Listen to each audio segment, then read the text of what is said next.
Oh my gosh. Okay, I got to take care of this. This is getting ridiculous. All right. Where is this guy? I can't. Hold on. Tay, are you there? Hello? Hello, are you there? Oh yeah, I think I'm here. Okay. Right here. Look, I know you weren't happy about where we put you in the guest hall. Okay, Yeah. we did. We had you by Chewbacca Mom, and that you didn't like that, so we put you next to Tom Hanks, Oh my goodness. and you're still throwing a fit. Where do you want me to put you? I don't know what you want. I mean, I don't know. Just it doesn't matter. They'll hear my voice. But maybe in the center. I hope so. This guy keeps yelling Wilson over here. We're trying to, whatever. It's not worth getting into. Sorry, I came in a little hot here, but it is good to see you. Very good to see you. I haven't. We can tell that I never succeeded with improv comedy. That was that's why they're not hiring me at SNL. It's like, wait, hold on. No, it's okay. Oh, my it's Lord. okay. This is a very tumultuous convention. So it's easy to be caught off guard by a lot. I know. I was just yeah. But yo, guys, everybody at home, Tay Zonday is here. Very valued guest we wanted here at 64X for a very long time. I didn't think it would ever happen. A lot of people have requested your presence here, and I have to say it's because we recently put up a trailer. We're working on a little movie coming up. Yeah, Mega 64 congratulations. version 4.1. And you had the top comment on our video, and everyone was like, "What? How did this happen? Where did you see? How did you know about like Mega 64 or just?" Well, I mean, honestly, I don't know if that video got recommended to me, but I looked at it, and it's just the most amazing sensory overload experience. I have not seen more colors and patterns on a video palette than I saw in that video. I'm like, wait, I better speak on this because there is something like where we're breaking the spectrum here. There's some new laws of physics coming into play. Yeah, that's what we're going for, is just kind of redefining the laws of physics. There you go. I don't know if the movie will be good, probably not, but the whole physics thing will definitely be altered. So I appreciate you noticing. Thank you. No, but that was really kind of amazing to see that. Everyone was just like, wow, we got praise from Caesar, over here. Oh my gosh, you're too kind.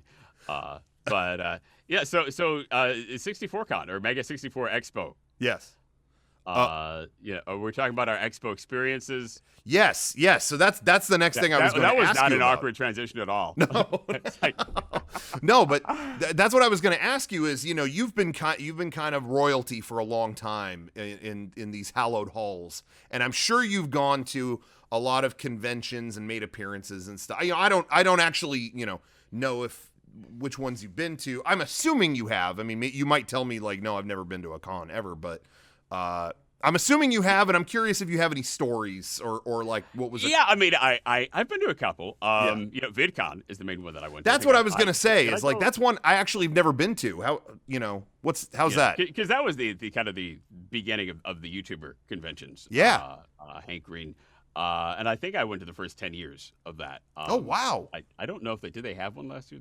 I think they have one this year. But that was always weird because in some ways, and in maybe a huge aspect of the public attention I received, is being a nerd in my living room in a space where I'm comfortable. Yeah.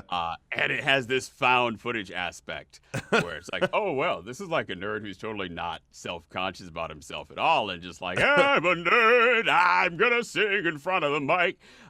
And I'm not necessarily that guy in person. Person, I think I'm like a lot of people who spend time indoors a lot. Like, okay, I'm a little bit more awkward, uncertain, not sure how to interact with people and society. Yeah. And then public attention in 2007 just puts me out there. Yeah. Where I'll get spotted by strangers anywhere in the world. I'll be walking down the street in London or Berlin or Toronto, like, oh, you're that guy from the internet. Yeah. So I think cons in particular, kind of like it's interesting because I fight this aspect that I feel like, and sometimes I'm better on video than interpersonally. And so it's kind of like I try to lean into trying to be that guy and make people happy and bring joy, because when someone meets you at a con, they want you to reproduce their moment of peak joy Yes. that they've experienced Totally. with your content. Yeah. And that's kind of what the job is of a content creator at VidCon, or been to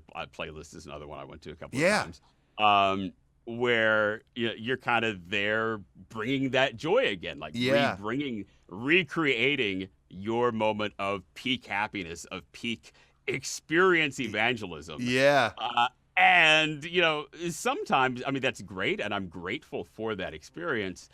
But it's also kind of a different experience than just being a human being. Yes, definitely. And like being a guy who looks in the mirror and like has to have human experiences. So it's kind of like it's this weird psychology of, am I cosplaying my happiest experience and moment in how it's experienced by others? Yeah.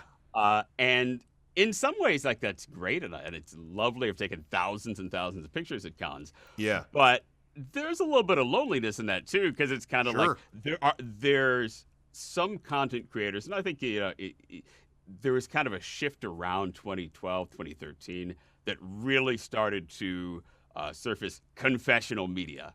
Yeah. This idea of people just like bearing their soul and blogging or being very vulnerable about their true selves and who they are. Yeah. And sometimes I think that might lead to a different experience, maybe a less lonely experience if you go to a con, because you're not having to kind of lean into as much this peak entertainment experience. Sure. But it's cool. It's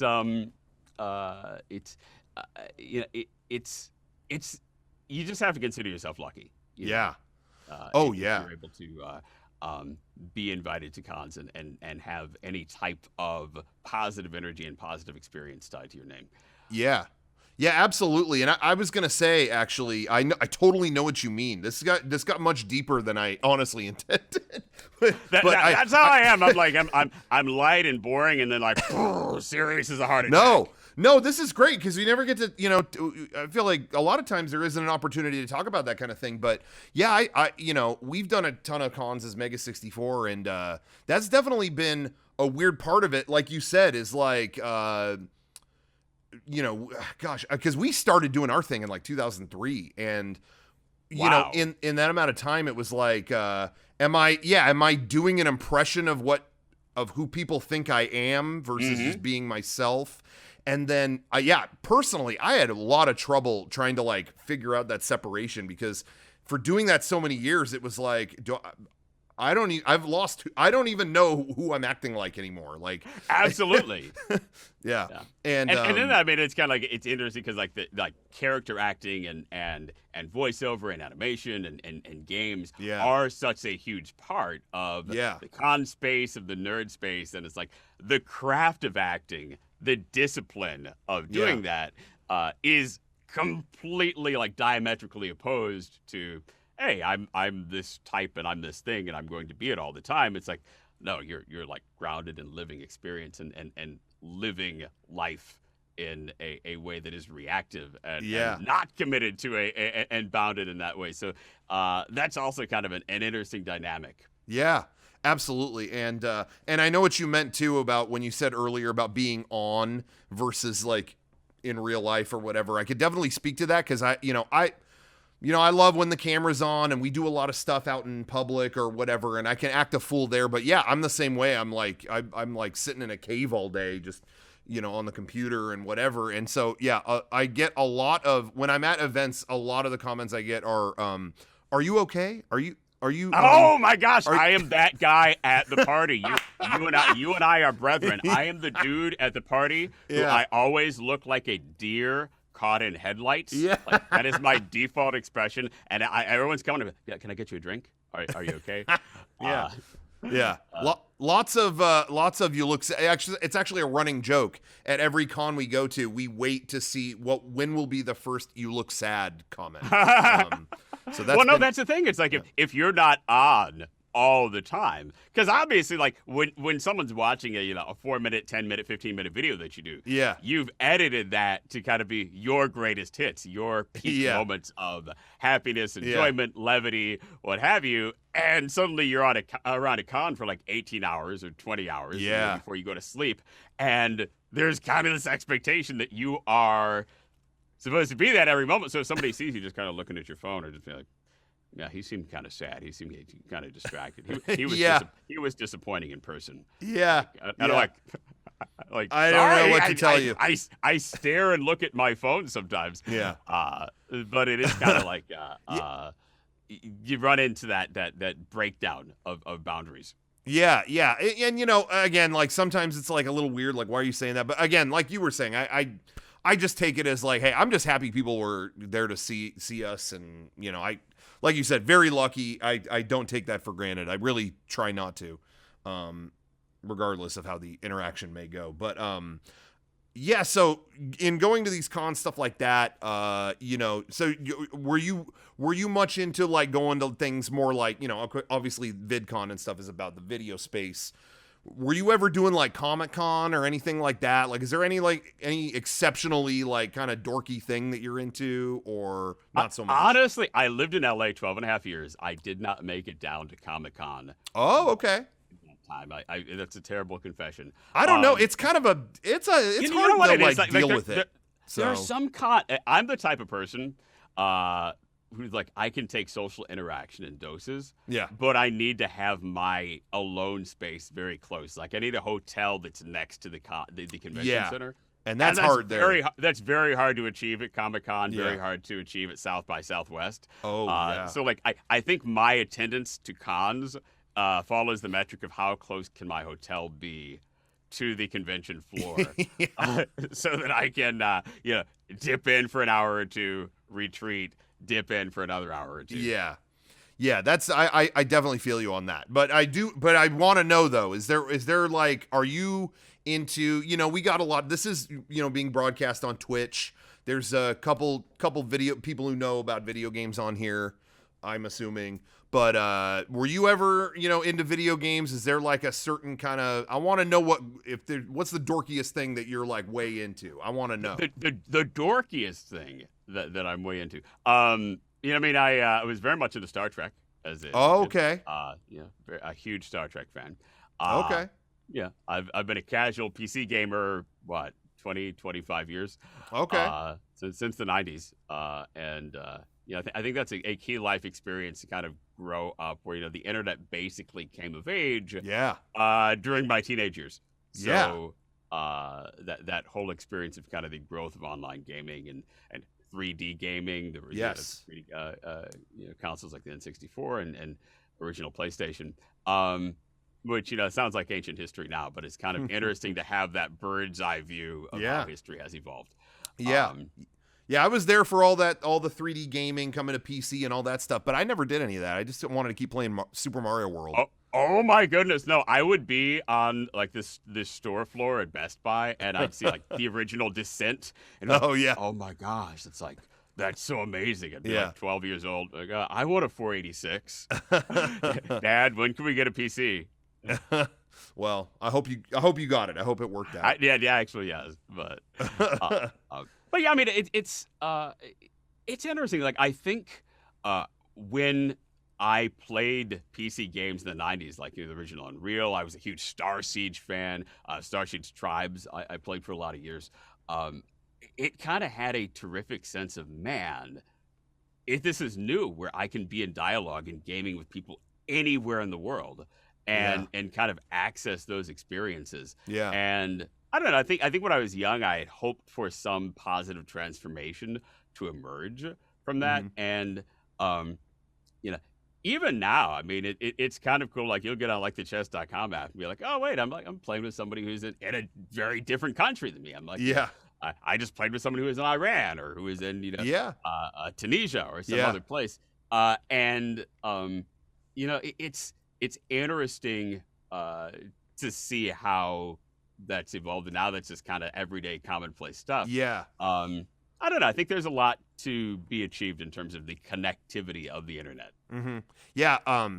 what you're describing, I mean, again, I didn't play on PC that much, but when the Dreamcast, when the Sega Dreamcast got, oh my gosh, when that got online play and Phantasy Star Online came out, that was a mind blower for me because it's like, oh, I'm connected to other people, but like when I would play it late at night, everyone from Japan was on, and that was a transcendent experience. Mind-boggling. Yeah. Being able to talk because they had like, pre-programmed little terms you could pick.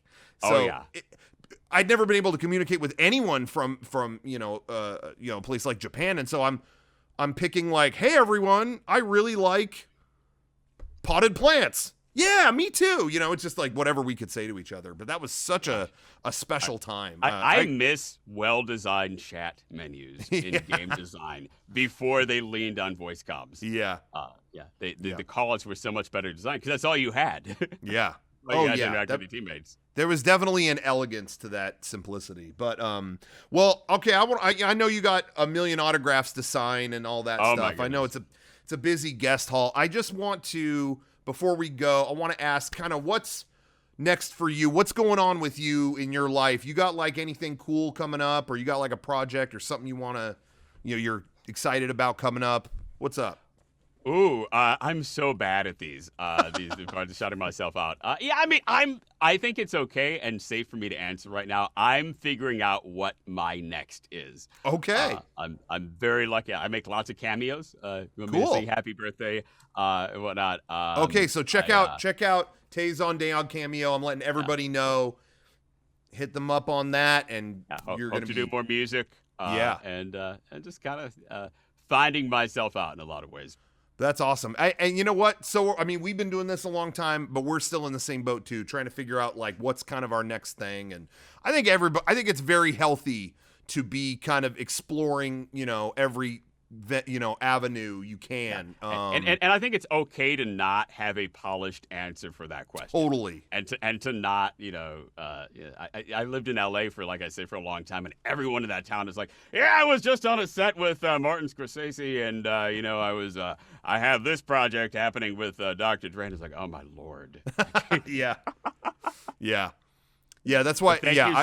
I totally agree with that. I always just kind of shrug when people ask me that. So the fact that you did more than shrug, I think is, more than we could ever ask for. So thank you very much. It was great to talk to you. Seriously, we really appreciate you coming by. Thank you so much for having me. I feel bad because this is a great. We'll get you moved. We'll put you on a better spot in the guest area. We'll put you next to. Hold on. Daniel Day-Lewis. I don't know who that is. Oh my gosh! No, I guess he's got a big line. There are a lot of Lincoln fans or something. I'm not sure. Yeah, no, hey, there's a fantastic Abraham Lincoln. Okay, so well, we'll move you up there. All right, cool. Well, thanks. I got to get back to our booth though. They're texting me like crazy, so I'm gonna take off. So have fun. All right, see ya. Awesome. Knock your socks off.